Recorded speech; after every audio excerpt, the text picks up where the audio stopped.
Ne pas avoir d'électricité veut dire ne pas avoir d'eau, ce qui oblige les médecins et les infirmières à aller chercher l'eau eux-mêmes.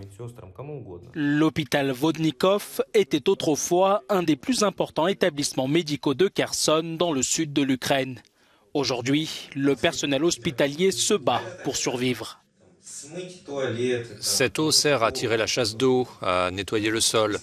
Parfois, on s'en sert pour se laver. Je prends un seau, je fais bouillir l'eau et je l'utilise pour me nettoyer. Après avoir subi des revers sur le champ de bataille, Moscou a lancé des attaques contre les infrastructures critiques de l'Ukraine, plongeant ainsi le système de santé de tout le pays dans le noir. C'est la seule maternité en activité à Kherson. Depuis que la ville a été reprise par les troupes ukrainiennes, au moins 8 bébés sont nés ici, mais ils viennent au monde dans des circonstances très difficiles. Le docteur Serhiy Morozov a accepté de nous faire visiter les salles d'opération qu'il connaît si bien.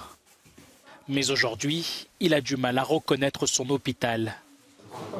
Le service de maternité qu'il dirige depuis 24 ans est glacial et sombre. Les incubateurs, les machines à stériliser et les ventilateurs sont tous à l'arrêt, faute de courant.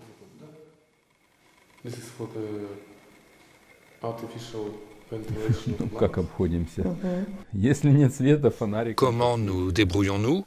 Eh bien, quand il n'y a pas de lumière, nous utilisons une lampe torche et nous récupérons de l'eau dans des récipients. Nous allons la chercher à l'avance. Quand la situation était vraiment critique, nous avons déménagé dans le bâtiment des soins intensifs. Selon Kiev, la moitié des infrastructures énergétiques de l'Ukraine sont endommagées ou détruites. Et il y aurait 10 millions de personnes sans électricité. Parmi elles, nous retrouvons Marina, qui a donné naissance à un enfant il y a 2 jours. Elle espère des jours meilleurs pour son pays, l'Ukraine, et sa fille Valeria.